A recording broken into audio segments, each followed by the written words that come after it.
كان عجوز يدفع عربة أكل وجاه رجال طيب يساعده. جاء ولد العجوز وقال: أبي محتاج فلوس للكتب. العجوز رد: يا ولدي أعطيتك كثير للدراسة، ما عندي زيادة. الولد قال: ليش جبتنا إذا ما تقدر تصرف علينا؟ العجوز طلع كم ريال وقال: هذا كل اللي عندي. الولد خطف الفلوس وقال: هذا قليل، أبغى أكثر. الأب قال: هذا دخل اليوم كله، الشغل كان بطيء اليوم. الولد قال: بلا قصص، ما يهمني هالكلام، أبغى فلوس بس لأني مسؤوليتك. العجوز طلع مدخراته والولد خطفها بعد. الولد قال: عرفت إنك تكذب وتخبي عني الفلوس، ومشى. العجوز قال للرجال الطيب: سامحني يا أخوي، ولدي يمر بظروف صعبة حاليا. الرجال الطيب قال: أنت أب طيب، مشكلتك إن ولدك ما يقدرك. رجل لطيف أعطاه فلوس وقال: يمكن هذا يساعدك شوي. ومشى الرجل اللطيف. طلع الولد من محل مع شوية أغراض. قال لصاحبه وهو يكلمه في التليفون: شريت الخمر للحفلة، أنت خلص الباقي. بعد المكالمة طلع الرجل اللطيف وقال: لازم تستحي على وجهك، تشرب خمر اشتريته بفلوس أبوك اللي تعب عليها. قال الولد: ما أعرفك. وقفه الرجل الطيب وقال: لازم تقدر فلوس أبوك. قال الولد: من أنت يا سيدي؟ بس لا تدخل في شؤوننا، روح عيش حياتك.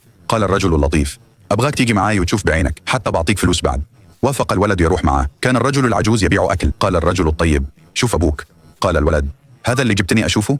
قال الرجل الطيب: انظر لأبوك، يشتغل بجد عشان يكسب فلوس، وانت تضيعها على أشياء ما تنفع، واللي تصرف عليهم ما راح يهتمون فيك زي ما يهتم أبوك. الولد قال: ما يهمني، إذا ما كان قادر يربيني ما كان لازم يجيبني للدنيا. جاء زبون للرجال الكبير وقال: عطني وحدة. لما ناولوا الأكل الزبون قال: تعطيني أكل بإيدينك الوسخة ذي؟ ما أبي هالأكل القذر يا رجال مقرف. الرجال الكبير قال: يا مدام خذي الأكل والفلوس، بس لا تهينيني. الزبونة رمت ماي على العربية ومشت بالفلوس. الرجال الكبير قال: ليش سويتي كذا؟ الولد حاول يروح يساعده، بس الرجال الطيب وقفه وقال: شوف أبوك كيف يتعب عشانك. الرجال الكبير كان ياكل لما جاء صاحب العربية وقال: أحس فيه أحد مختبي مني. الرجال الكبير قال: أنا مو مختبي، الحقيقة ما عندي فلوس أدفع لك الحين، بس بدفع لك قريب. قال المالك: هذا ما ينفع، إذا ما دفعت الإيجار بضطر آخذ العربية بالقوة. قال الرجال: هذه مصدر رزقي الوحيد، الله يخليك ارحمني. قال المالك: بنطر شوي، بس إذا ما دفعت بآخذ العربية. جاء الولد وقال: سامحني يابا، أخذت فلوسك بالقوة والحين أرجعها لك، مو كاملة لأني صرفت منها، بس أوعدك برجعها كلها.